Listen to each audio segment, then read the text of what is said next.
Hello everyone, how are you? I am your teacher. You can call me Mr. Rumi. I will answer some important questions which will be very helpful for you. So I welcome you on my channel Class Beta where we will be discussing question. Convert 560 mm Hg to ATM.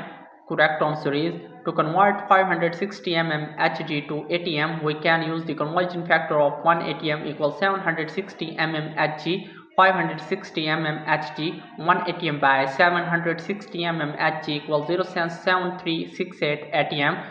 Therefore, 160 mm Hg is equivalent to 0.7368 ATM. This conversion is critical in the field of chemistry and physics when working with different units of pressure. Understanding these conversions allows for accurate calculations and comparisons between different pressure measurements.